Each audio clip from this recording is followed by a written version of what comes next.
بسم الله الرحمن الرحيم الحمد لله رب العالمين والصلاة والسلام على أشرف الأنبياء والمرسلين نبينا محمد وعلى آله وصحبه أجمعين أما بعد. Nous reprenons aujourd'hui nos cours concernant les rites de la Umrah et du pèlerinage.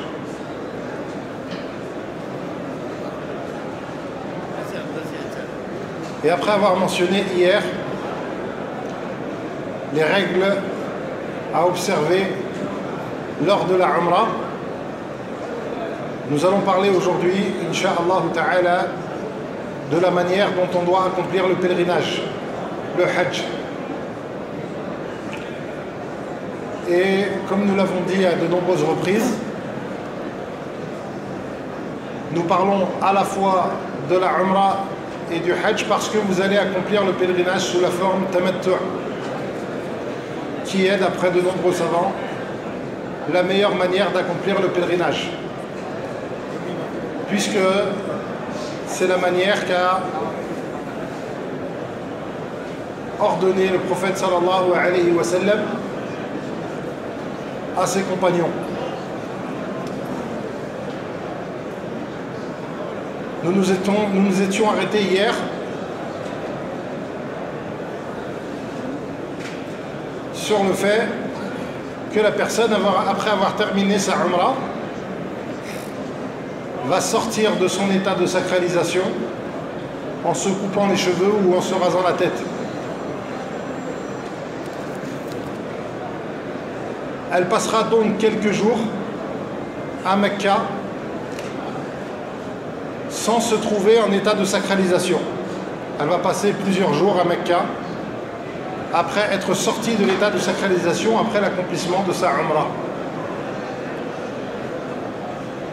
Et pendant ces jours-là, il est bon de rappeler que nous serons dans les premiers jours du mois de Dhul Hijjah. Et les premiers jours du mois de Dhul Hijjah sont les meilleurs jours auprès d'Allah Azza wa Jal. Et Allah Ta'ala mentionne l'importance de ces jours en jurant par ces mois, en jurant par ces jours dans Surat Al-Fajr, en disant notamment Walayalin Ashr, par les 10 nuits. Et de nombreux ulama mentionnent que les 10 nuits qui sont voulues ici, ce sont les 10 premières nuits du mois de Dhul Hijjah qui comptent parmi les meilleurs jours auprès d'Allah Azza wa Jal. Il y a même certains ulama qui considèrent que ces 10 premiers jours du mois de Dhul Hijjah ont une valeur plus grande que les 10 derniers jours du mois de Ramadan. Et le prophète sallallahu alayhi wa sallam mentionne aussi que ma min ayyam al-amal as-salih ahabbu fihinna ila Allah azza wa jal al-amal as-salih fihinna ahabbu ila Allah azza wa jal min 'ashr dhil hijjah. Il n'y a pas de jour où les œuvres sont meilleures auprès d'Allah azza wa jal, il n'y a pas de jour où les œuvres ont plus de valeur que lors des 10 premiers jours du mois de Dhul Hijjah.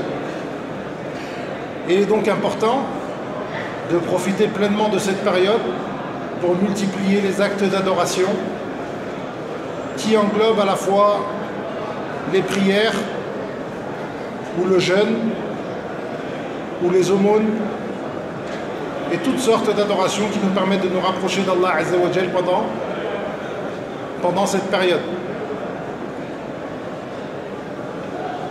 Donc la personne qui vient accomplir le pèlerinage se trouvera à Mecca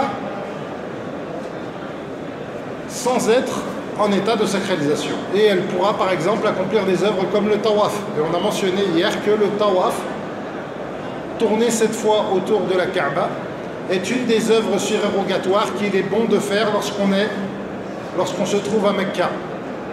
Cela fait partie des meilleures œuvres que l'on peut accomplir lorsqu'on est à Mecca. On a mentionné hier que si une personne veut accomplir le tawaf, un tawaf surérogatoire, c'est-à-dire un tawaf à l'extérieur, en dehors de sa umrah, en dehors de son pèlerinage, elle doit cependant respecter les règles suivantes. Elle doit tout d'abord avoir les ablutions. Car d'après la majorité des ulama, les ablutions sont une condition pour la validité du tawaf. Parce que il est rapporté de certains compagnons du prophète sallallahu alayhi wa sallam que at-tawaf bil bayti salah, accomplir le tawaf autour de la Kaaba est comme une prière. De cela, on tire les enseignements que toute règle qui s'applique à la prière s'applique au tawaf, exception faite de ce que les preuves nous montrent, pour nous montrer que que le tawaf n'est pas concerné par ses obligations. Par exemple, on n'a pas le droit de parler en prière, mais il est autorisé de parler pendant le tawaf. Quant aux autres règles, comme le fait par exemple d'avoir les ablutions, eh bien on considère que c'est une obligation d'après la majorité des ulama, même s'il existe une divergence à ce sujet. Il faut savoir aussi que tout tawaf est composé de 7 tours. Donc lorsqu'on fait un tawaf surérogatoire, eh bien il faudra que ce tawaf soit composé de 7 tours. Et il faut savoir aussi qu'après chaque tawaf, on doit accomplir une prière de 2 unités.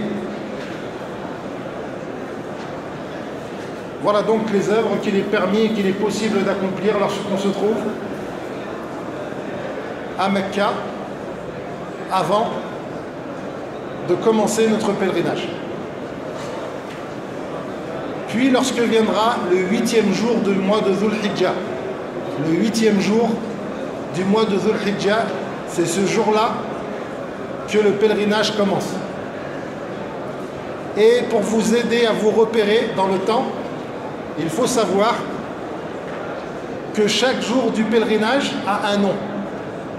Chaque jour du pèlerinage a un nom qui correspond aux œuvres qui sont accomplies dans ce jour.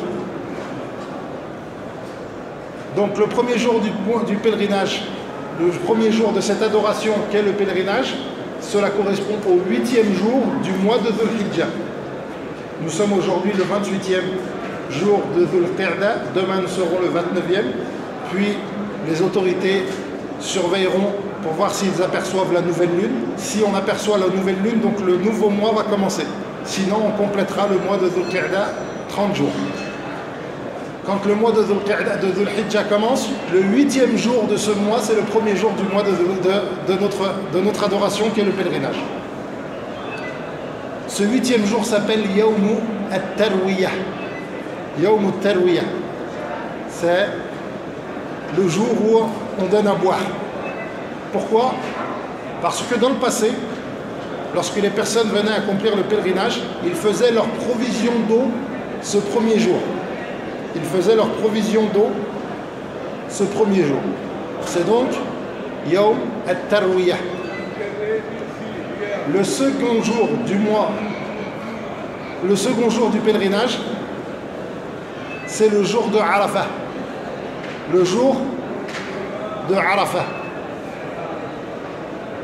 Le 3e jour du mois de Dhul Hijjah, c'est Yawm al-Nahr, le jour du sacrifice. C'est dans ce jour où il y a le plus d'œuvres à accomplir. C'est dans ce jour-là où on va jeter les pierres sur la stèle pour la première fois.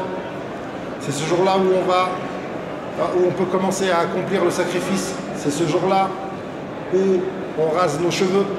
C'est ce jour-là où on accomplit le tawaf qu'on appelle tawaf al-ifada. C'est ce jour-là aussi où on accomplit le sa'i entre Safa et Marwa. Donc c'est le 3e jour du mois de Dhul.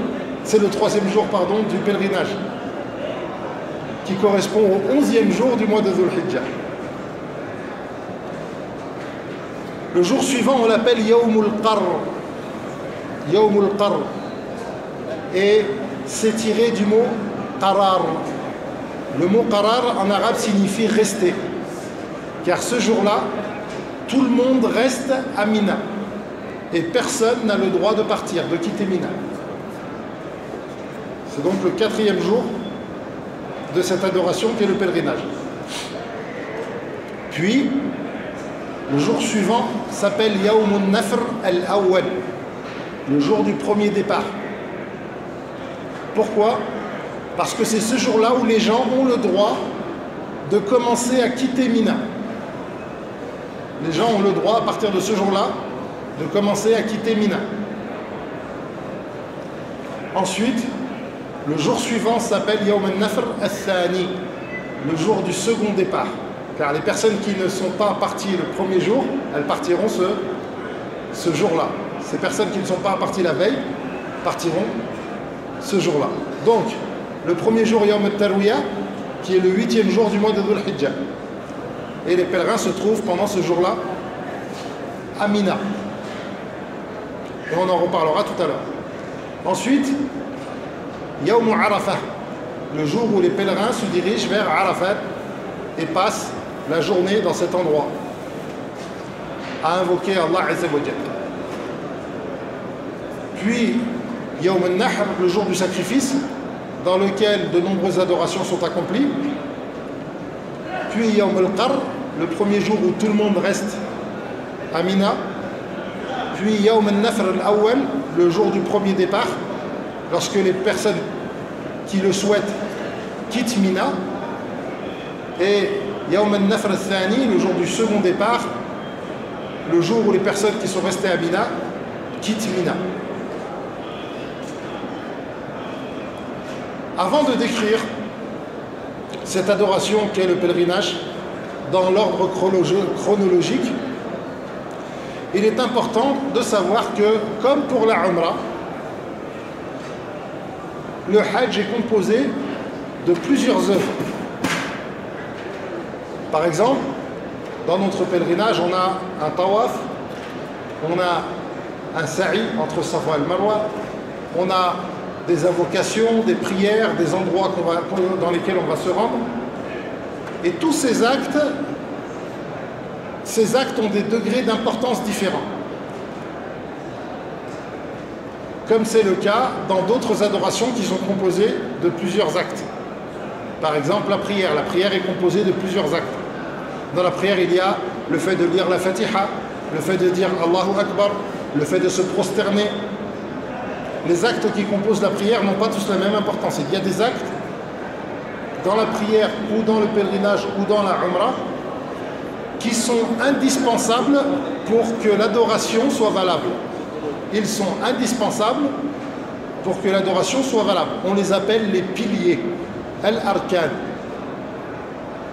Il y a donc des piliers dans la Umrah, il y a des piliers dans le pèlerinage, il y a des piliers dans la prière. Ces arcanes, ces piliers, ce sont des actes qui doivent obligatoirement être accomplis pour que l'adoration soit valable. Dans le pèlerinage, il y a 4 piliers. Dans le pèlerinage, il y a 4 piliers. Celui qui délaisse l'un de ces piliers, sa Umrah n'est pas valable. Celui qui délaisse l'un de ces piliers, son pèlerinage n'est pas valable, tant qu'il ne l'aura pas accompli. Le premier de ces piliers, c'est l'état de sacralisation, al-ihram. C'est-à-dire que la personne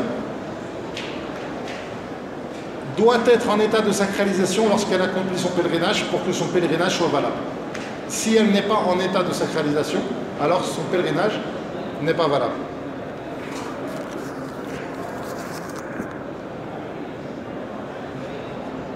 Le second pilier, c'est Arafat, c'est-à-dire le fait de stationner à Arafat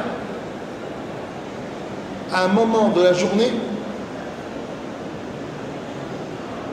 le 9e jour du mois de Dhul Hijjah, le 2e jour du pèlerinage. Parce que le prophète sallallahu alayhi wa sallam dit Al-Hajju Arafat. Le pèlerinage, c'est Arafat. Donc celui qui accomplit le pèlerinage, pour que son pèlerinage soit valable, il faut forcément qu'il passe à Arafat. À quel moment?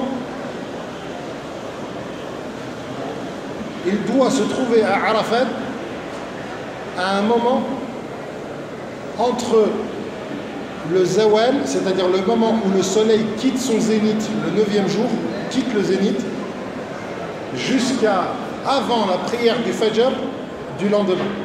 Il doit forcément être un moment à Arafat pour que son pèlerinage soit valable. Pour certains ulama, ce temps est un peu plus vaste. Cela englobe du moment du Fajr du 9e jour jusqu'au Fajr du 10e jour. Pourquoi? Parce qu'il y a un compagnon qui s'appelle Urwah ibn Mudarris. Ce compagnon qui s'appelle Urwah ibn Mudarris a dit au prophète sallallahu alayhi wa sallam: Ji'tuka min Jabal Tay. Je suis venu de la montagne de Tay, un endroit éloigné. Il a rencontré le prophète sallallahu alayhi wa sallam à la prière du Fajr à Muzdalifa. À la prière du Fajr à Muzdalifa. Alors, il lui dit: Ya Rasulallah, ô messager d'Allah, je suis venu de la montagne de Tay et je me suis fatigué et j'ai épuisé ma monture. Il n'y a pas une montagne sur laquelle je ne me suis pas arrêté. Est-ce que mon pèlerinage est valable? Le prophète sallallahu alayhi wa sallam lui dit: Man shahida salatana hadihi, celui qui est témoin de cette prière-là, c'est-à-dire la prière du Fajr à Muzdalifa, wa waqafa qabla dhalika bi Arafah, et qui s'est arrêté avant cela à Arafah, laylan aw nahara, de jour ou de nuit, faqad tamma hajjuhu, alors son pèlerinage est valable. Tayyib. Ici le prophète sallallahu alayhi wa sallam lui a dit qu'il est passé à Arafat à un moment du jour ou de la nuit. Donc on en comprend que n'importe quel moment du jour est valable pour qu'on s'y arrête. Donc chez ces savants-là, ils disent qu'on peut s'arrêter à Arafat, que si on s'arrête à Arafat même avant le zawal, c'est-à-dire avant l'heure où les gens commencent à prier le dhuhr, eh bien son pèlerinage est valable. Donc ça c'est un pilier. C'est un pilier, aller à Arafat. Mais l'avis majoritaire chez les ulama, c'est celui de considérer que le temps de Arafat commence à partir du zawal, à partir de Salat al-Dhuhr, à partir du moment où on prie la prière du Dhuhr. Ça, c'est le second pilier du pèlerinage. Le troisième pilier du pèlerinage, c'est le fait d'accomplir le tawaf. Quel tawaf? Dans le Hajj, vous-même, vous allez accomplir 3 tawafs. Ou 2. On en parlera tout à l'heure. 3 ou 2. Le premier de ces tawafs, c'est celui que vous allez accomplir quand vous allez faire votre umrah. Quand vous allez faire votre umrah, quand vous allez voyager, c'est le premier tawaf qui est obligatoire pour vous. C'est un pilier de la umrah. C'est un pilier de la umrah comme on l'a mentionné hier. Ensuite, il y a un second tawaf, qui celui-ci n'est pas un pilier de la umrah, mais un pilier du pèlerinage. C'est le tawaf qu'on accomplit le jour du sacrifice. On l'appelle tawaf al-ifada ou tawaf al-ziyara. Ce tawaf-là, c'est donc le troisième pilier du pèlerinage. Quant au quatrième pilier du pèlerinage, c'est le sa'i. C'est-à-dire le sa'i entre Safa et Marwa. Les allées et venues entre Safa et Marwa. Vous allez donc vous accomplir 2 sa'i. Le premier, celui que vous faites pour votre umrah et qui est un pilier pour la umrah.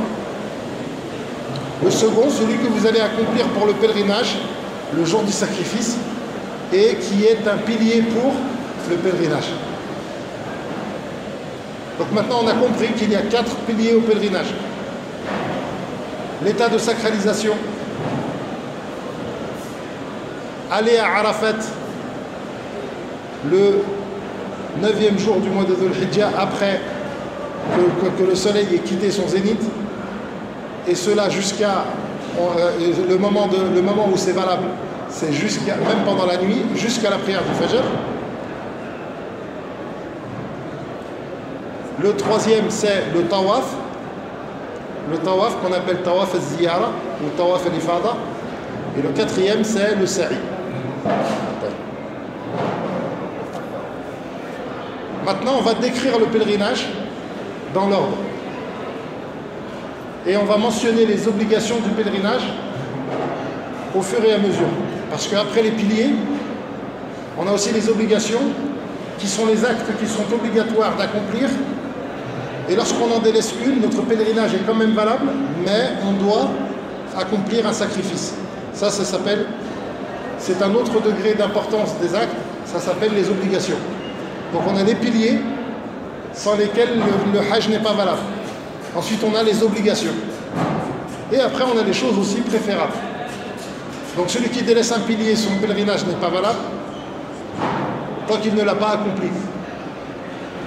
Celui qui délaisse une obligation, son pèlerinage est valable, mais il doit accomplir un sacrifice pour rattraper l'erreur qu'il a commise.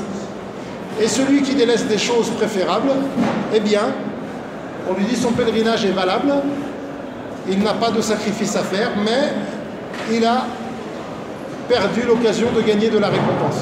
Perdu l'occasion de gagner de la récompense.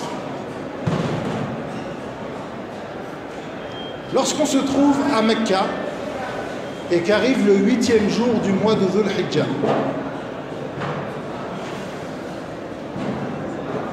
le 8e jour du mois de Dhul Hijjah, au matin, on va se mettre en état de sacralisation. On va se remettre en état de sacralisation. Comme nous l'avons fait pour la Umrah. Et les choses qui sont préférables à ce moment-là, ce sont les mêmes que pour la Umrah. Les grandes ablutions, tout d'abord. Se parfumer, en parfumant son corps et pas le vêtement. Si on a besoin de couper ses ongles ou les poils de ses aisselles et de son pubis, on peut le faire en cas de besoin. Et les hommes quittent leurs vêtements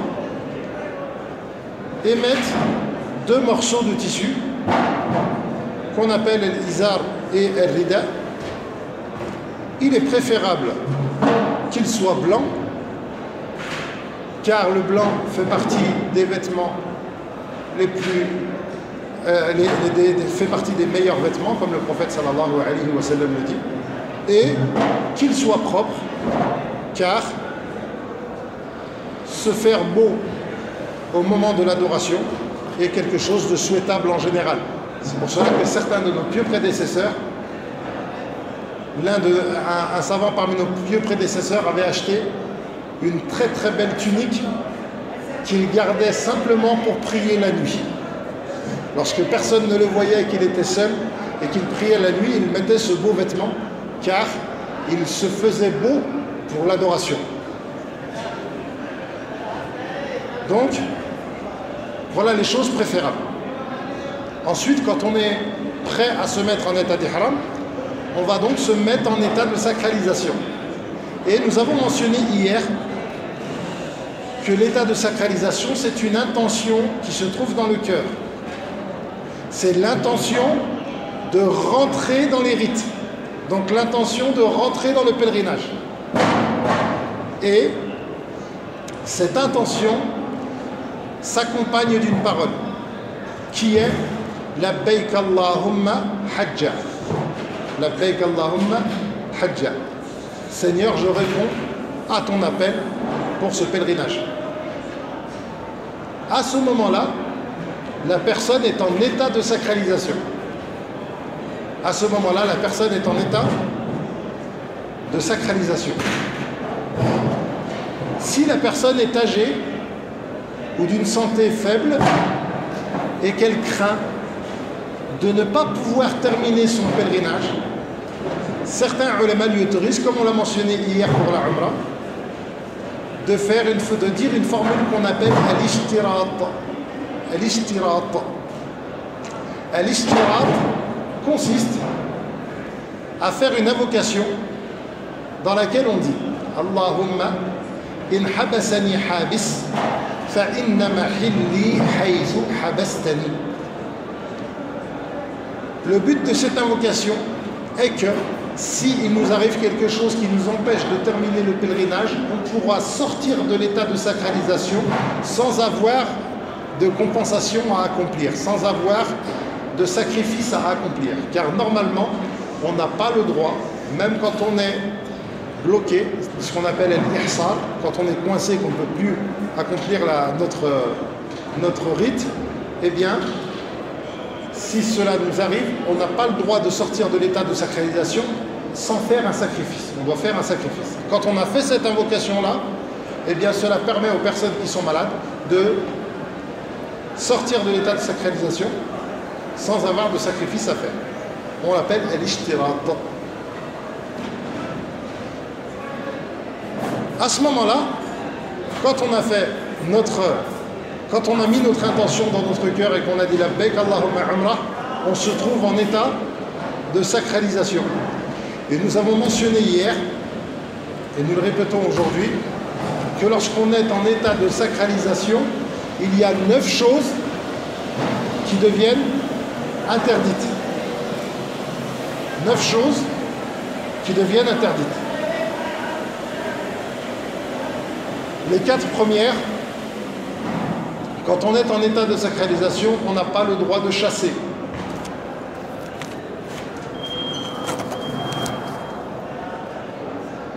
La seconde, quand on est en état de sacralisation, on n'a pas le droit de se marier. La troisième, quand on est en état de sacralisation, on n'a pas le droit d'avoir de rapports conjugaux, de rapport avec son épouse, de rapport sexuel.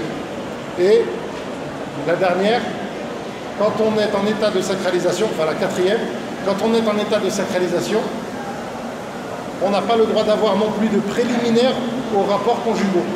Donc pas de rapports conjugaux et pas de préliminaires non plus aux rapports conjugaux. Ensuite, il y a 5 autres choses. Ces 4 choses-là, elles ont des compensations particulières lorsqu'on les fait.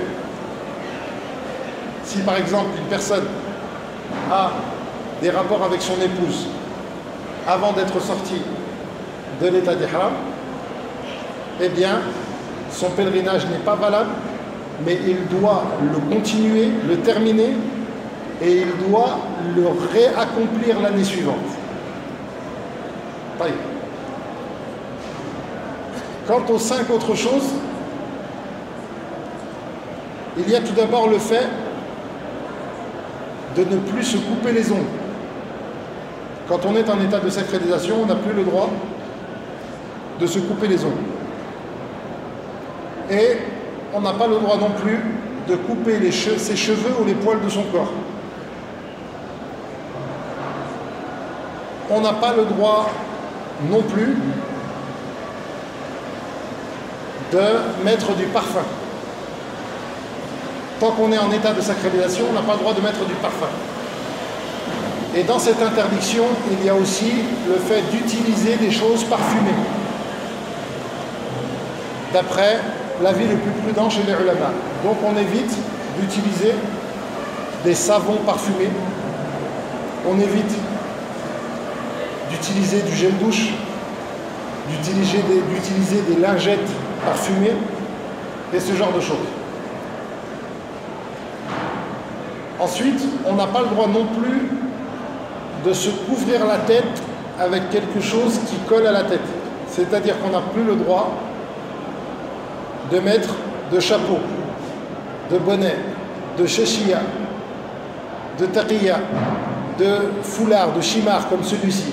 Et cette interdiction ne concerne que les hommes. Et d'après un grand nombre de savants aussi, il est interdit de se couvrir le visage. Car à l'époque du prophète sallallahu alayhi wa sallam, il y a un homme qui était en état de sacralisation et qui est tombé de sa monture et qui est mort. lorsque cet homme est mort, il était en état de sacralisation. Et le prophète sallallahu alayhi wa sallam a dit Ikfinuhu fi thawbayhi, enterrez-le dans ses deux vêtements.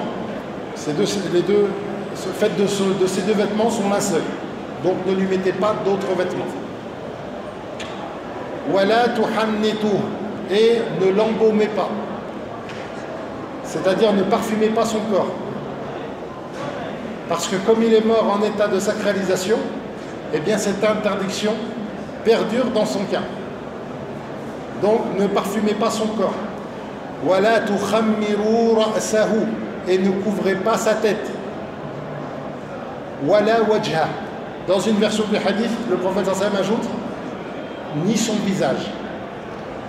Donc ne couvrez pas sa tête, ce qui implique que l'homme n'a pas le droit de se couvrir la tête lorsqu'il est en état de sacralisation, ni son visage, ce qui implique que l'homme n'a pas le droit, en état de sacralisation, de couvrir son visage. Et c'est l'avis le plus prudent chez les ulama, même s'il existe une divergence à ce sujet.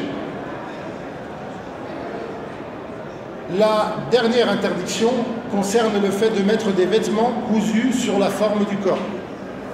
Il est interdit à la personne en état d'ihram de mettre des vêtements cousus sur la forme du corps. Elle n'a pas le droit de mettre de pamis, de chemise, de t-shirt, de pantalon, de caleçon.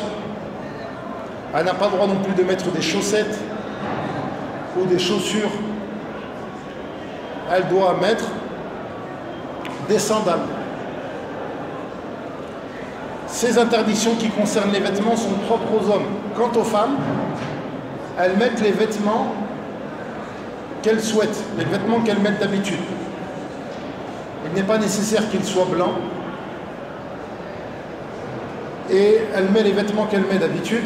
Les seules choses qu'elle doit éviter sont deux choses. Elle n'a pas le droit de mettre des gants. Pas le droit de mettre des gants. Et elle n'a pas le droit de mettre de niqab.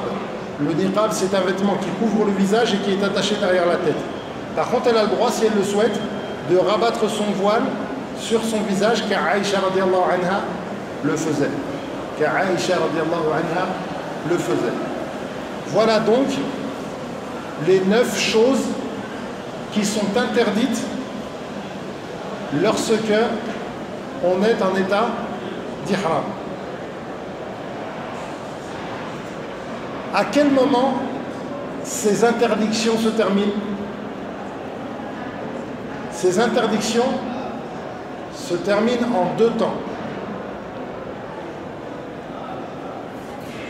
On le répétera tout à l'heure, mais on commence à le mentionner maintenant afin que vous ayez une première approche. Dans le pèlerinage, il y a 2 désacralisations, une petite et une grande. La petite désacralisation autorise tout ce qui était interdit à l'exception de ce qui est lié aux femmes, c'est-à-dire les rapports conjugaux et le reste. Donc la première désacralisation autorise tout sauf ce qui est lié aux femmes. Cette première désacralisation, elle s'obtient lorsqu'on a accompli 2 actes sur 3. 2 actes sur 3. Rappelez-vous, on a mentionné que le jour du sacrifice, c'était le jour où il y avait le plus d'œuvres à accomplir. On a dit le jour du sacrifice, on a le fait de jeter les pierres sur la stèle qu'on appelle Jamarat al-Aqaba. C'est le premier acte. Le second acte lié à la désacralisation, c'est le fait de se raser les cheveux. Et le troisième acte, c'est en fait un acte composé de 2 choses, c'est le tawaf et le sa'i. Tourner autour de la Kaaba et accomplir les allers-retours entre Safa et le Marwa. Ça fait donc 3. Jeter les pierres sur la stèle, raser ses cheveux, et le tawaf et le sa'i, qui compte pour un acte. quand on a fait 2 choses sur ces 3, on a fait la première désacralisation. On a fait la première désacralisation qui autorise tout, sauf ce qui est lié aux femmes. Et lorsqu'on a fait les 3 choses, alors à ce moment-là, on est complètement sorti de la désacralisation et tout ce qui était interdit redevient licite. Même ce qui est lié au rapport entre un homme et une femme. Donc, reprenons la description chronologique de notre pèlerinage. Le 8e jour, au matin, nous allons nous mettre en état de sacralisation en disant Labbaik Allahumma hajja. Et à ce moment-là, nous serons en état de sacralisation et 9 choses seront interdites pour nous. On les appelle Mahdhurat al-Ihram et on vient de les mentionner. Ensuite, on se dirigera vers Mina. Et à Mina, nous allons prier le Dhuhr, le Asr, le Maghrib, le Isha et le Fajr. Chaque prière a son heure, mais en raccourcissant celle que l'on peut raccourcir. C'est-à-dire qu'on priera le Dhuhr à l'heure du Dhuhr, 2 raka'at, 2 unités de prière. Et le Asr à l'heure du Asr, 2 unités de prière. Le Maghrib à l'heure du Maghrib, 3 unités de prière, car le Maghrib ne peut pas être raccourci. Le Isha à l'heure du Isha, 2 unités de prière. Et le Fajr à l'heure du Fajr, 2 unités de prière comme elle l'est d'habitude. Cette journée que l'on passe à Mina, elle est préférable, elle n'est pas obligatoire. C'est-à-dire que si une personne n'arrivait au pèlerinage par exemple que le lendemain et elle est directement à Arafat, on lui dira que son pèlerinage est valable et qu'il n'a pas de compensation à faire.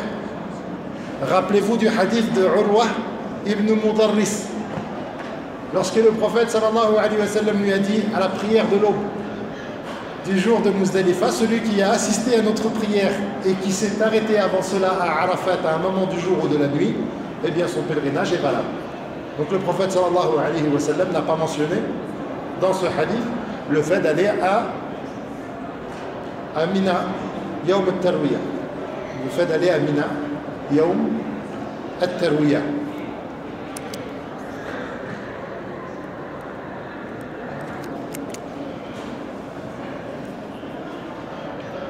Donc, c'est préférable, c'est une bonne chose, c'est demander aux pèlerins, c'est mieux, mais si jamais une personne, pour une raison ou pour une autre, ne l'accomplissait pas, eh bien son hajj est valable et il n'a pas de compensation à faire. Le lendemain, après le lever du soleil, le pèlerin, la personne va se diriger vers Arafat. Et le prophète sallallahu alayhi wa sallam, lors de son pèlerinage, n'est pas entré tout de suite à Arafat. Il s'est arrêté dans un endroit qu'on appelle Wadi Namira. Et dans cet endroit-là, il y a aujourd'hui une mosquée qui a été construite. Le prophète sallallahu alayhi wa sallam s'y est arrêté. Et à l'heure du zawal, lorsque le soleil quitte le zénith, le prophète sallallahu alayhi wa sallam a fait un sermon dans lequel il a inculqué les grands principes de notre religion. Et après cela, le prophète sallallahu alayhi wa sallam et ses compagnons ont prié le Dhuhr et le Asr avec un adhan et 2 iqama. Un adhan pour les 2 prières et une iqama pour chaque prière. Donc les prières, le Dhuhr et l'Asr, on les regroupe et on les prie à l'heure du Dhuhr, chaque prière étant accomplie, étant composée de 2 unités de prière. 2 unités de prière. Et le messager d'Allah sallallahu alayhi wa sallam a ce jour-là ensuite est donc entré ensuite dans Arafat et a passé le reste de la journée à invoquer Allah Azza wa Jal. Le prophète sallallahu alayhi wa sallam nous a mentionné l'importance de ce jour en disant Al-Hajj Arafat. Le pèlerinage, c'est Arafat. Et ce jour-là est un jour grandiose,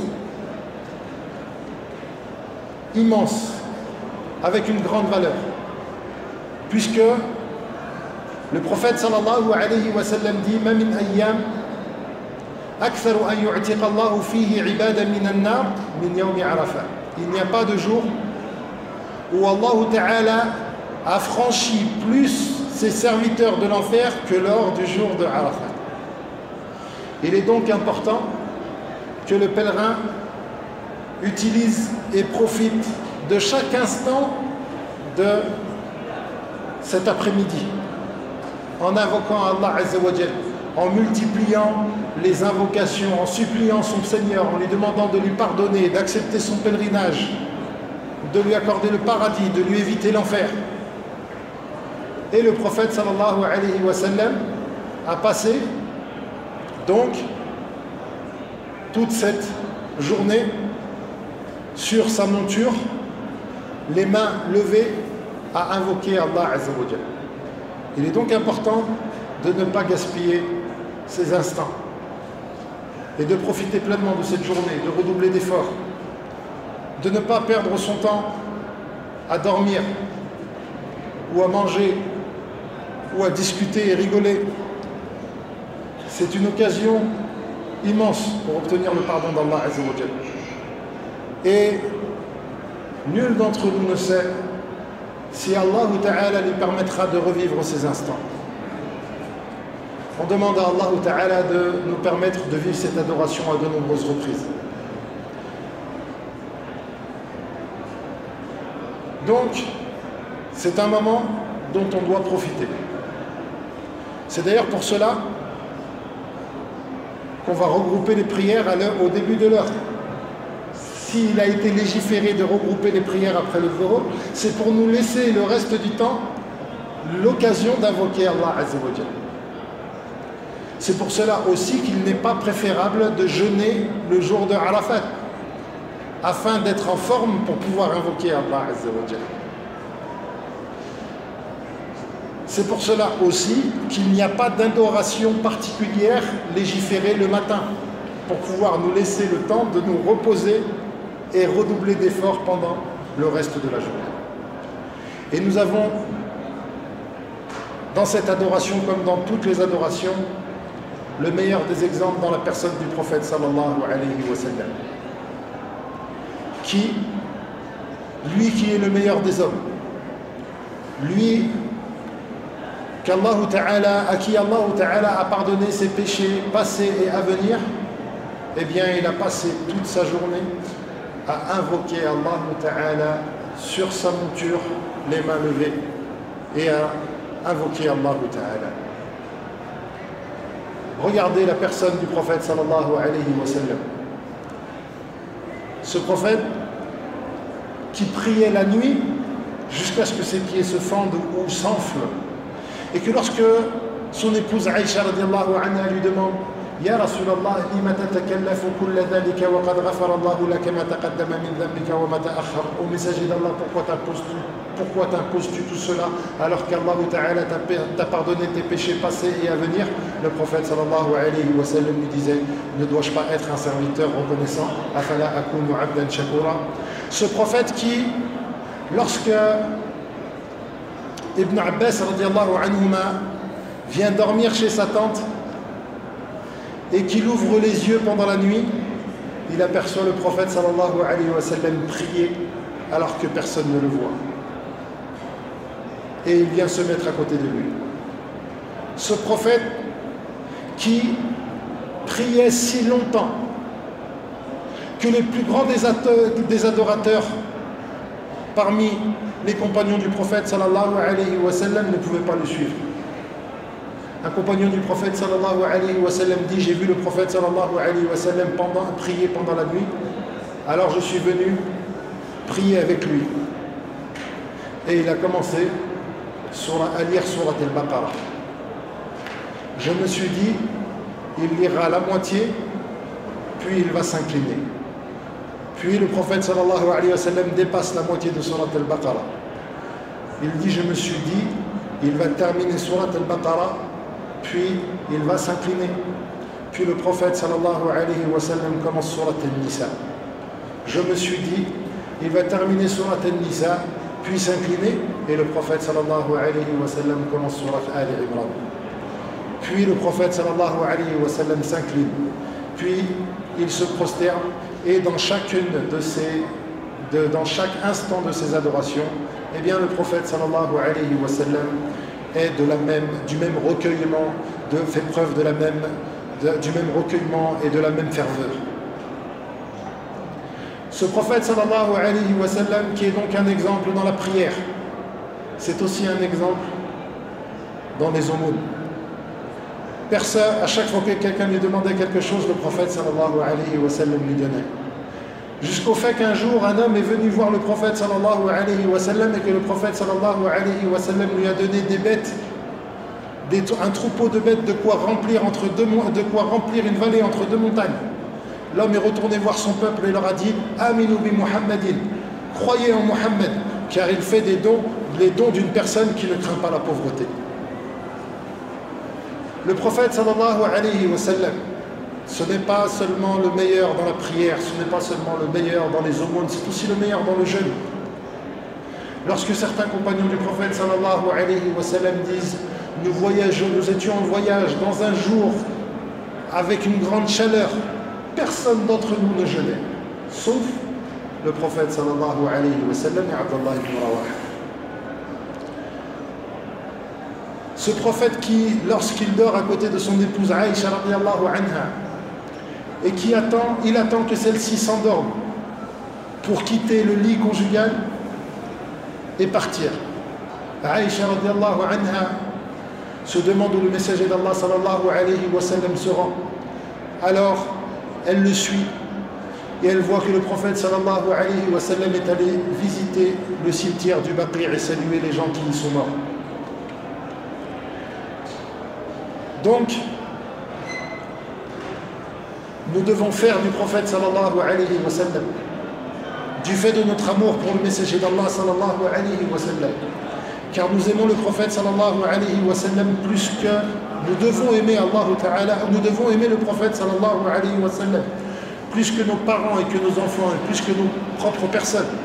Le prophète sallallahu alayhi wa sallam dit: La yu'minu ahadukum hatta akuna ahabba ilayhi min walidihi wa walidihi wan nasi ajma'in. Vous n'atteindrez réellement la foi que lorsque vous m'aimerez plus que vos parents, que vos enfants et que tous les hommes. Nous devons donc faire du prophète sallallahu alayhi wa sallam notre exemple et le suivre dans l'adoration. Car Allah Ta'ala dit: Laqad kana lakum fi rasulillahi uswatun hasana. Il y a pour vous dans la personne du messager d'Allah le meilleur des exemples.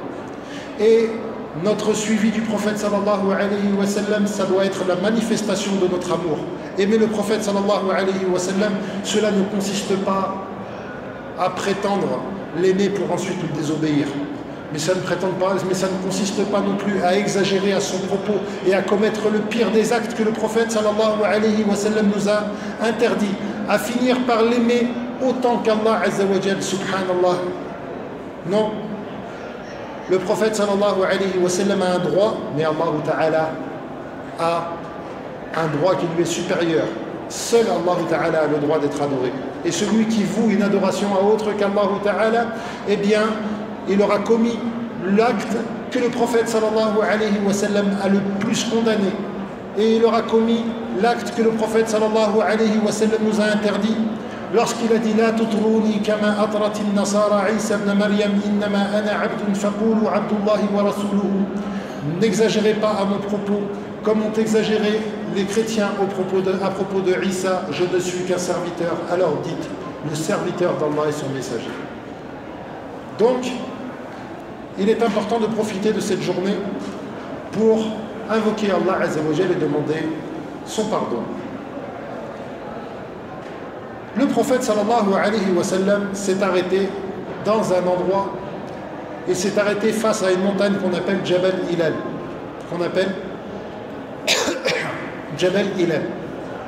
La montagne de Hilal, elle est aujourd'hui nommée Jabal al-Rahma. Le prophète sallallahu alayhi wa sallam s'est arrêté devant cette montagne. Mais il nous a dit je me suis arrêté à cet endroit et Arafat tout entière est un lieu où on peut s'arrêter. C'est-à-dire qu'il n'est pas obligatoire, pour le pèlerin d'aller à cet endroit-là. Il n'est pas obligatoire pour le pèlerin d'aller à cet endroit-là.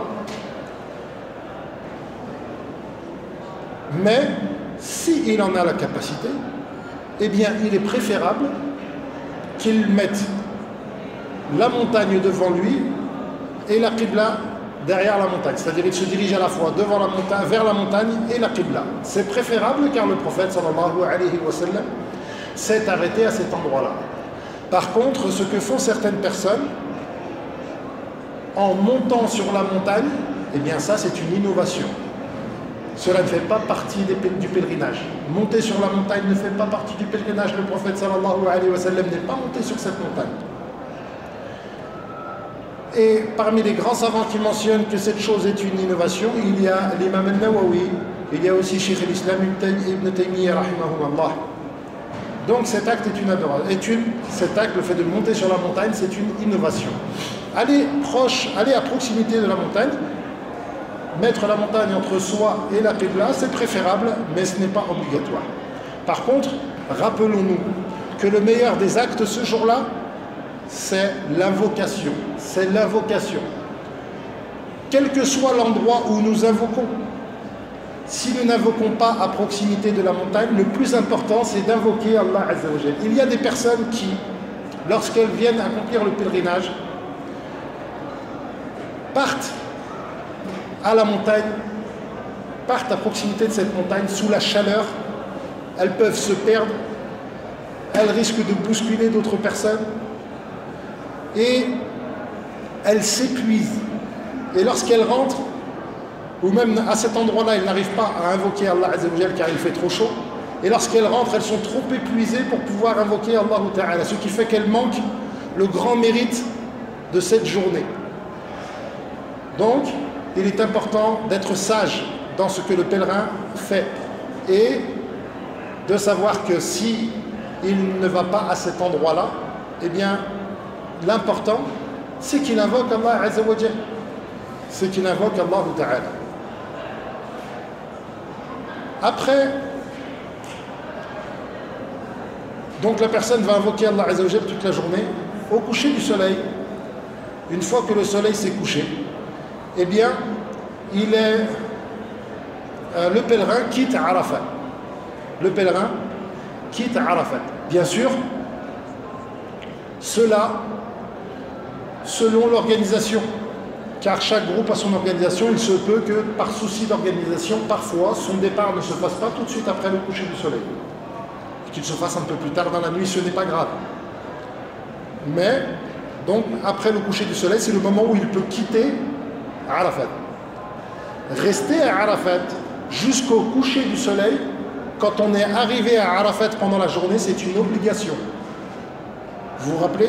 On a dit que être à Arafat, c'est un pilier. Oui. Donc si on est passé à Arafat, ne serait-ce qu'un court instant, et qu'on est sorti, on a accompli ce pilier. Le Hajj, Inch'Allah, est valable. Mais il faut obligatoirement rester jusqu'au coucher du soleil. Si on sort avant, le Hajj est valable, mais on a délaissé une obligation, il faudra faire une compensation. Voilà la différence entre le pilier et l'obligation. Il faut absolument passer à Arafat. Mais il est obligatoire pour celui qui s'y trouve pendant la journée de rester jusqu'au coucher du soleil.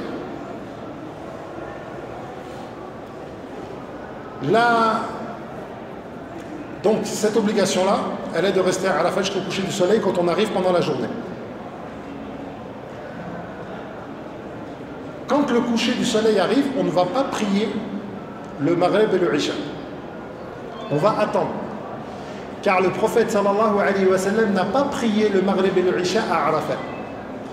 Il les a priés à son arrivée à Muzdalifa. Il les a priés à son arrivée à Muzdalifa. Donc, lorsque le Maghrib et l'Isha, on les prie, lorsqu'on arrive à Muzdalifa, on regroupe le Maghrib et le Isha.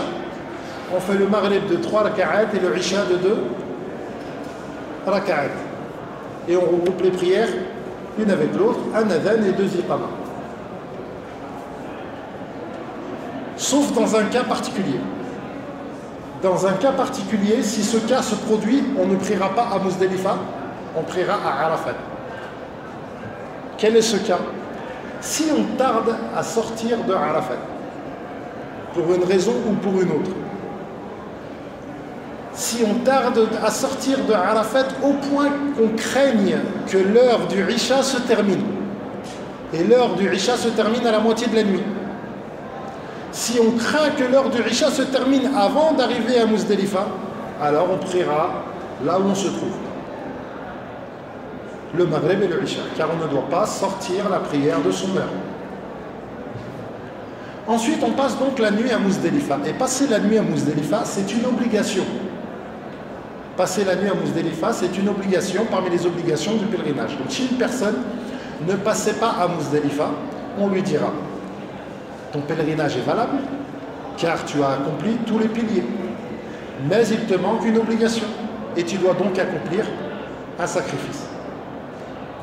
On doit donc passer la nuit à Muzdalifa. Et j'attire votre attention sur le fait que la sunna, donc, quand on arrive à Muzdalifa, la première chose, c'est de prier. Et pas comme certaines personnes le font, de se dépêcher d'aller chercher des pierres pour aller les jeter sur la stèle. Non. Ça, on peut le faire à ce moment, on peut le faire quand on est à Muzdalifa, mais le prophète sallallahu alayhi wa sallam n'a ordonné qu'on lui ramasse les pierres que le lendemain matin sur sa route vers Mina. Sur sa route vers Mina. C'est à ce moment-là que le prophète sallallahu alayhi wa sallam l'a ordonné. Si une personne prend les pierres de Muzdalifa ou d'un autre endroit, il n'y a pas de mal à cela. Mais la sunna, lorsqu'on arrive, c'est de commencer par prier. Par prier. Ensuite, donc, on passe la nuit à Muzdalifa. Il n'y a pas d'adoration légiférée particulière. L'important, d'ailleurs, c'est l'une des raisons pour laquelle il est bon de se reposer, puisque, rappelez-vous, le lendemain, c'est le jour de sacrifice, c'est le jour où il y aura le plus d'adoration à accomplir. C'est un jour qui est difficile, et il est donc bon d'essayer de se reposer pendant cette nuit-là.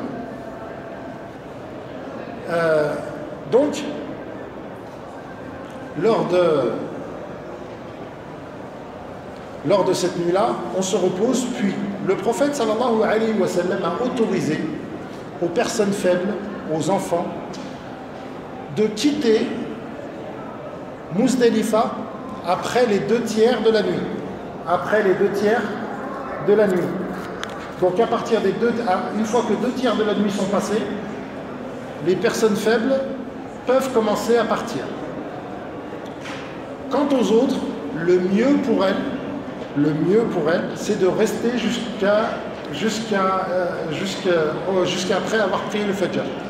C'est mieux et c'est fortement recommandé. C'est mieux et c'est fortement recommandé, et c'est ce que le prophète sallallahu alayhi wa sallam a fait.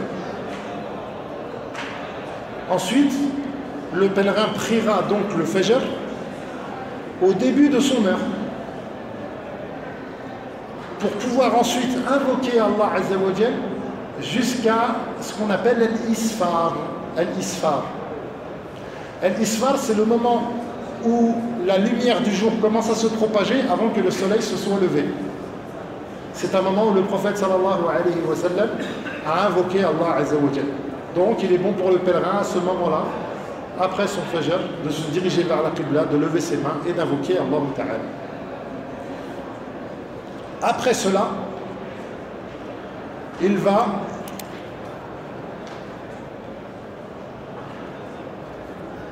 se diriger vers Mina vers Jamrat al-Aqaba. Jamrat al-Aqaba. La stèle qu'on appelle al-Aqaba. Sur la stèle de l'Aqaba, il va jeter 7 pierres. 7 pierres. Ce jour-là, il va jeter 7 pierres sur une seule stèle.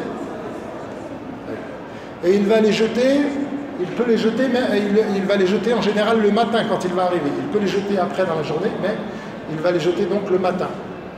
Pourquoi je vous dis ça? Après on verra. C'est le seul jour du pèlerinage où les stèles peuvent être lapidées avant le moment où le soleil quitte le zénith. On en reparlera tout à l'heure. Donc ce matin-là, il va jeter les pierres. 7 pierres.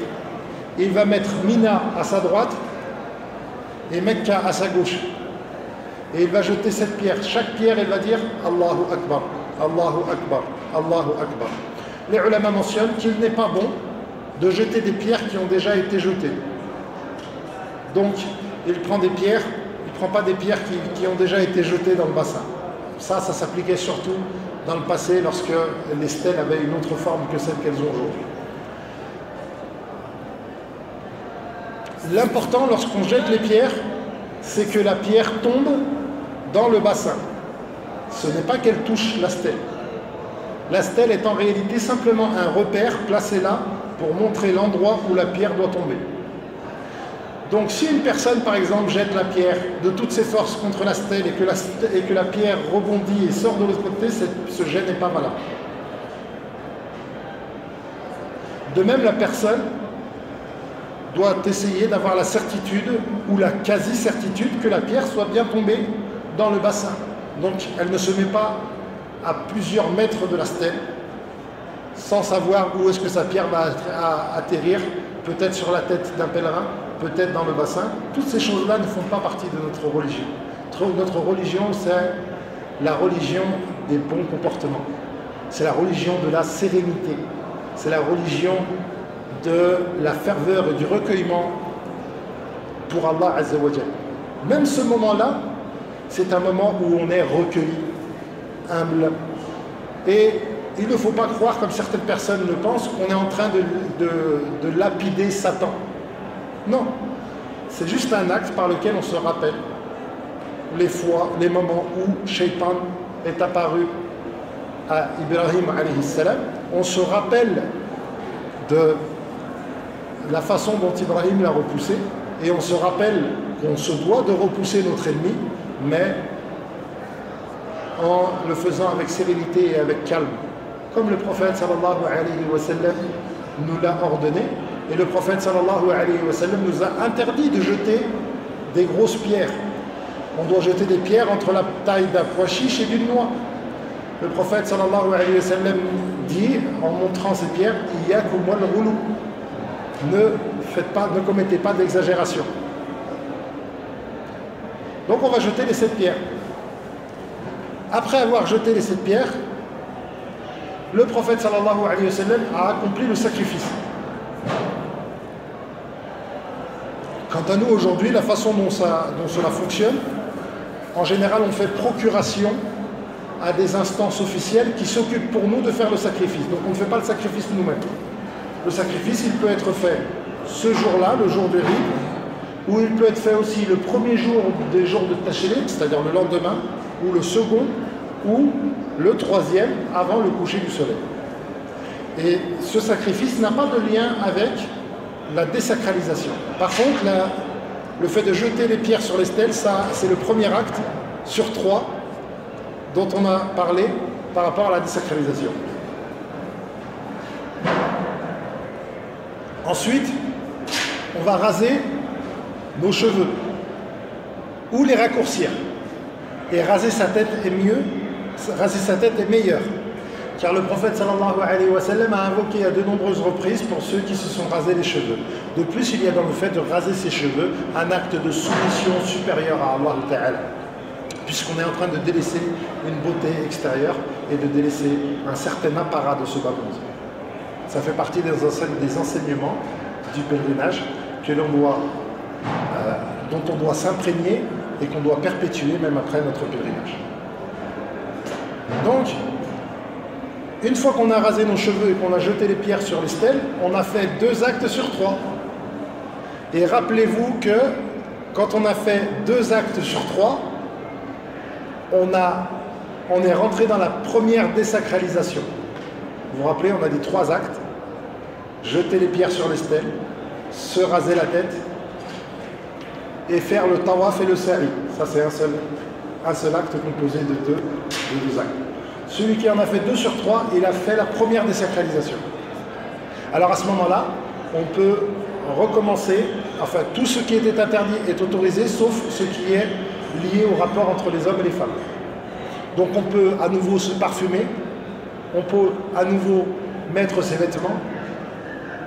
C'est la première désacralisation. Ce qui reste interdit, ce sont les rapports conjugaux et le reste des choses liées aux femmes. C'est pour cela que Aïcha radiallahu anha dit Kuntu utayyibu Rasulallahi li ihramihi qabla an yuhrim. Je parfume le messager d'Allah pour son ihram avant qu'il se mette en état d'ihram, avant qu'il se mette en état de sacralisation. Puis elle dit كنت أطيب رسول الله لإحرامه قبل أن يحرم ولطوافه قبل أن يحل et ولحله قبل أن يطوف pardon et pour sa désacralisation avant qu'il fasse le tawaf. Donc du moment où il est désacralisé, après avoir jeté les pierres et rasé sa tête, il peut à nouveau se parfumer et avant d'aller au tawaf, avant d'aller accomplir son tawaf. On a parlé tout à l'heure de se couper les cheveux. Quant aux femmes, elles ne font que de se raccourcir les cheveux de l'équivalent d'une phalange ou moins que cela. Il n'y a pas de limite particulière mentionnée dans la sunna du prophète sallallahu alayhi wa sallam. Après cela, la personne va se diriger vers Mecca, à la mosquée, pour accomplir son tawaf. Et elle va accomplir donc le tawaf, 7 tours autour de la Kaaba. Elle ne marche pas vite pendant les 3 premiers tours parce que cette sunna est particulière pour le premier tawaf que vous accomplissez, c'est-à-dire le tawaf de la Umrah. Elle ne découvre pas son épaule non plus parce que ça c'est particulier au premier tawaf que vous allez accomplir. Et d'ailleurs, ce second tawaf, il est possible que vous n'ayez pas vos vêtements d'ihram et que vous soyez habillés, puisque vous avez déjà fait le premier tahallul. Ensuite, et donc il est toujours obligatoire d'avoir les ablutions pendant le tawaf. Ensuite, elle fait son sa'i entre As-Safa et Al-Marwa. Et ici, il n'est pas nécessaire d'avoir les ablutions. Elle fait donc le trajet 7 fois entre Safa et Al-Marwa. De Safa à Al-Marwa, ça fait 1. Le retour, ça fait 2. Donc elle aura commencé à Safa et elle terminera à Marwa. Elle terminera à Marwa. Ici, il y a quelque chose qu'il est important de savoir. La sunna, c'est de faire ce tawaf et le sa'i ce jour-là. Mais il est autorisé de le repousser pendant les jours de tashriq ou même après. Donc si une personne est trop fatiguée pour accomplir le tawaf ce jour-là ou qu'il y a trop de monde, eh bien elle peut repousser le tawaf le lendemain ou même après. Mais rappelez-vous que si elle a repoussé son tawaf, elle aura bien fait sa première désacralisation, mais il lui restera la deuxième. Tant qu'elle n'a pas accompli le tawaf, elle n'aura pas fait la grande désacralisation. Donc tout ce qui concerne les rapports entre un homme et sa femme reste interdit tant qu'il n'a pas accompli le tawaf. Jusqu'à quand est-ce qu'il peut le repousser? Il peut le repousser donc pendant le mois de Dhul Hijjah. Pendant le mois de Dhul Hijjah. Après, au moins, il peut même le repousser jusqu'au moment de partir. Et à ce moment-là, s'il le repousse et qu'il le fait le dernier jour, on a mentionné tout à l'heure, on a dit il y a 3 tawafs à faire. On a dit le premier tawaf, c'est le tawaf de la Umrah. Le deuxième tawaf, c'est celui du Hajj, celui dont on parle maintenant. Il y a un troisième tawaf qui s'appelle le tawaf d'adieu. C'est le dernier tawaf, c'est un tawaf qu'on doit faire juste avant de partir. On n'a pas le droit de quitter la Mecque avant de faire notre tawaf d'adieu. Cette obligation, c'est une obligation pour tous les pèlerins, sauf pour une femme indisposée. Une femme qui a ses règles, eh bien, elle a le droit de partir sans avoir fait son tawaf d'adieu. Quant au deuxième tawaf, le tawaf du jour du sacrifice, tawaf al-ifada, c'est un pilier pour tous les pèlerins. Et même si une femme est indisposée et qu'elle ne peut pas l'accomplir ce jour-là, eh bien, elle attend et elle doit l'accomplir une fois qu'elle s'est purifiée. Ouais. Donc, si une personne repousse tawaf al-ifada, elle ne le fait pas le jour du Eid, et le jour de son départ, elle a le droit de faire un seul tawaf qui vaudra à la fois, ce tawaf il comptera pour deux tawafs. Il vaudra à la fois pour son tawaf al-ifada, le tawaf du jour de sacrifice, et le tawaf de l'adieu. Ce sera un tawaf qui compte pour deux. Et c'est une autorisation. Bien sûr, on a dit le mieux, c'est de faire son tawaf le jour du sacrifice. Mais c'est une autorisation. Donc une personne qui repose son tawaf, elle peut faire un seul tawaf qui vaut à la fois pour le tawaf de l'ifada et le tawaf d'adieu, car le but du tawaf d'adieu, c'est que la dernière chose qu'il fasse avant de partir soit un tawaf. Or, si cette personne repousse son tawaf al-ifada juste avant son départ, eh bien la dernière chose qu'il aura fait, ce sera un tawaf. Il lui restera son sa'i entre Safa et le Marwa.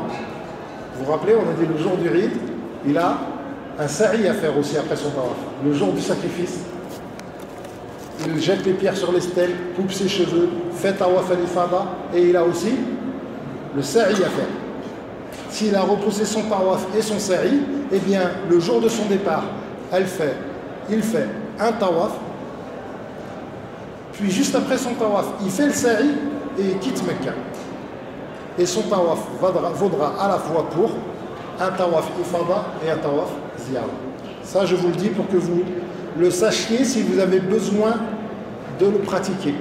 Mais le plus proche de la sunna, le plus méritoire, c'est de faire son tawaf le jour du sacrifice et de faire un autre tawaf le jour de son départ qu'on appelle tawaf al-wada'. Ensuite, après avoir accompli son tawaf et son sa'i entre Safa et le Marwa, on va repartir à Mina pour le jour qu'on appelle Yawm al-Qarr, le jour où tout le monde restera à Mina. Il va prier à Mina, donc s'il rentre par exemple dans la matinée, s'il a réussi à faire rapidement tous ces actes-là et qu'il rentre avant de faire le Dhuhr, donc il fera le Dhuhr à Mina, le Asr à Mina, le Maghrib à Mina, le Isha à Mina, le Fajr à Mina. Chaque prière a son heure et en raccourcissant les prières qu'il peut raccourcir. Le Dhuhr rak'atain, le Asr rak'atain et le Isha rak'atain. Ensuite, le lendemain, donc il faut savoir que rester à Mina cette nuit-là est une obligation. Tout comme le fait de rester à Mina la nuit suivante. C'est une obligation de pèlerinage. Et rester la nuit à Mina, cela signifie rester la majeure partie de la nuit. La majeure partie de la nuit. C'est-à-dire plus de la moitié de la nuit.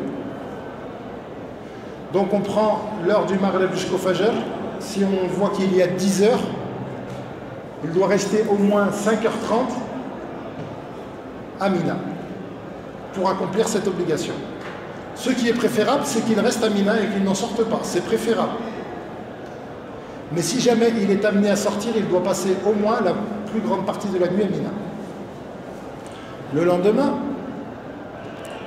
une autre obligation de pèlerinage va être de jeter les pierres sur les stèles. Jeter les pierres sur les stèles. Ce jour-là, il jettera 7 pierres sur les 3 stèles. C'est-à-dire 21 pierres. Il jette les pierres de n'importe quel endroit de la stèle. Comme tout à l'heure, quand on a mentionné les pierres qu'on jette de Jamarat al-Aqaba en disant il met Mekka, Mina à sa droite et Mekka à sa gauche, c'est préférable, il peut les jeter d'un autre endroit. Quand à ce jour-là, il n'y a pas d'endroit particulier d'où on jette les pierres. Donc il jette les pierres De la même manière, cette pierre, Allahu Akbar, Allahu Akbar, Allahu Akbar. Et ensuite, après avoir jeté les pierres sur la première stèle, il se déplace vers la droite de la stèle, il se dirige vers la Qibla et il lève les mains et il invoque Allahu Ta'ala longuement. Abdullah ibn Mas'ud dit, c'est à cet endroit-là qu'a invoqué Allah Azza wa Jal, celui sur lequel Surat al-Baqarah a été révélée. Et certains ulama mentionnent que si Abdullah ibn Mas'ud a fait allusion à Surat al-Baqarah ici, c'est parce que le prophète sallallahu alayhi wa sallam est resté aussi long pour invoquer Allah Azza wa Jal aussi longtemps que le temps que l'on met pour lire Surat al-Baqarah. Donc la sunna c'est d'invoquer longuement. C'est préférable.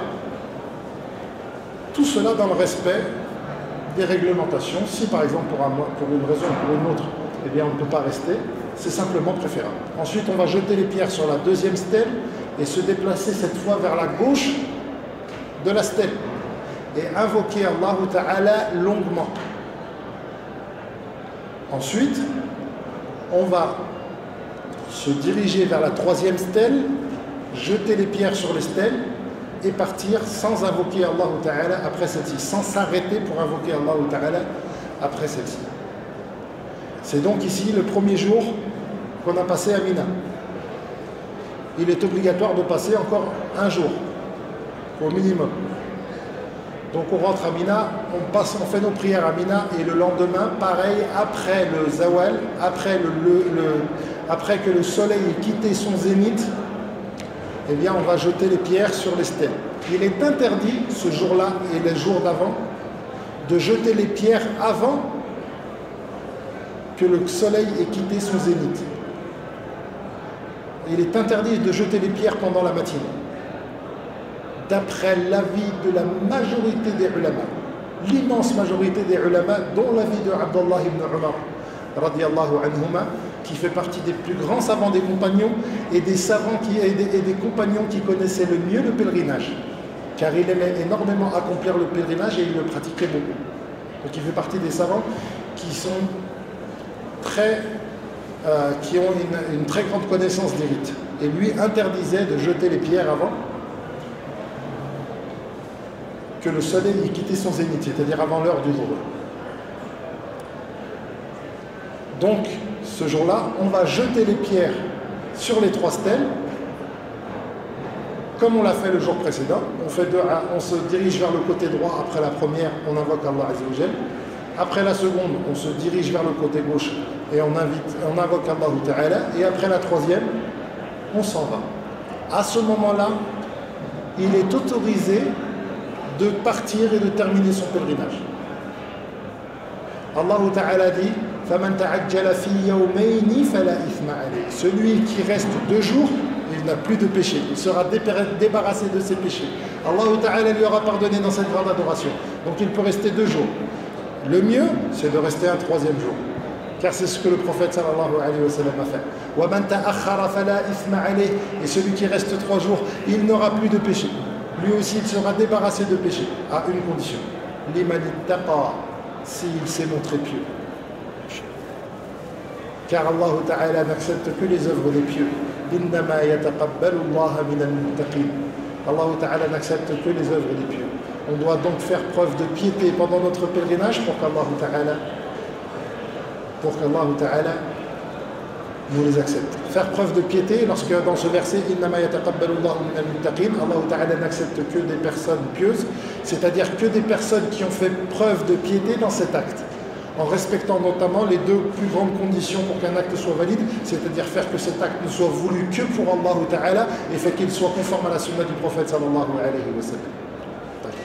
La personne qui veut sortir, arrêter le pèlerinage, elle doit obligatoirement jeter les pierres et quitter Mina avant le coucher du soleil. Si elle est encore à Mina et qu'elle n'a pas encore jeté les pierres au coucher du soleil, eh bien, elle doit rester le 3e jour, obligatoirement. Lorsqu'on reste le 3e jour à Mina, pareil, on va passer la nuit à Mina et le lendemain, on va jeter les pierres sur les stèles après que le soleil ait quitté le zénith. car il est interdit, d'après la majorité des ulama, de jeter les pierres sur les stèles avant que le soleil ait quitté son zénith. On a dit cette chose-là, cette règle concerne le jet des pierres sur les 3 stèles pendant Ayyam et-Tashriq, les jours du Tashriq. Quant au jour du sacrifice, lorsqu'on va arriver la première fois pour jeter les pierres sur Jamrat al-Aqaba, ça on peut le faire le matin, il n'y a pas de mal. Le prophète sallallahu alayhi wa sallam l'a fait le matin. À ce moment-là, eh bien le pèlerinage sera terminé. Il faut jeter les pierres ce jour-là avant le coucher du soleil. Le pèlerinage sera terminé et il ne restera plus qu'à accomplir Tawaf al-Wada', le Tawaf de l'adieu, qui doit être la dernière chose qu'on a accomplie à la Mecque avant son départ. Donc peu avant son voyage, juste avant de partir, on fait son Tawaf et on attend le bus qui va nous emmener à l'aéroport pour rentrer dans notre pays. Et après cela, eh bien, on fait preuve de gratitude envers Allah Azza wa Jal pour nous avoir permis d'accomplir cet acte. Et on invoque Allah Ta'ala pour qu'Allah Ta'ala accepte de nous cette œuvre, car c'est ce que faisaient les prophètes. Ibrahim alayhi salam construisait la Kaaba avec son fils Ismaïl sur l'ordre d'Allah Azza wa Jal. Lui qui est Al-Khalil, celui qui a atteint le plus haut degré d'amour de la part d'Allah Azza wa Jal. Et pourtant, il ne cessait d'invoquer Allah Ta'ala en disant Rabbana taqabbal minna innaka anta as-sami'ul alim. Seigneur, accepte de notre part, tu es celui qui entend et celui qui sait. Certains de nos pieux prédécesseurs pleuraient lorsqu'ils entendaient ce verset. Ils disaient c'est Al-Khalil, c'est Al-Khalil qui construit pour Allah Azza wa Jal la Kaaba, le temple sacré, et pourtant il ne cesse de demander à Allah Ta'ala de lui accepter cette œuvre. Comment devrions-nous nous comporter et quelle crainte devrions-nous avoir qu'Allah Ta'ala n'accepte pas nos œuvres? Il y avait une dernière chose qui était importante de mentionner. Quand on se met en état d'ihram le 8e jour du mois de Dhul Hijjah, j'ai oublié de le dire, quand on se met en ihram pour le pèlerinage, il n'y a pas de lieu particulier où on doit se trouver. Si vous vous trouvez à Mecca, dans l'hôtel, mettez-vous en ihram à Mecca. Si votre groupe, par exemple, pour un souci d'organisation, est parti déjà à Mina et que vous avez dormi à Mina même un jour avant, eh bien le matin, le 8e jour, mettez-vous en état d'ihram. De Mina, il n'y a pas de mal. Il n'y a pas d'endroit particulier où on doit se mettre en état d'ihram. Il n'est pas nécessaire de repartir à la mosquée ou autre.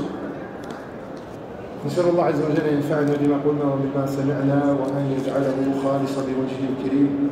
نسأله عز وجل أن يجعل كل أعمالنا خالصة لوجهه الكريم ووافقة لسنة النبي صلى الله عليه وسلم وأن يجعلنا ممن حقق التوحيد.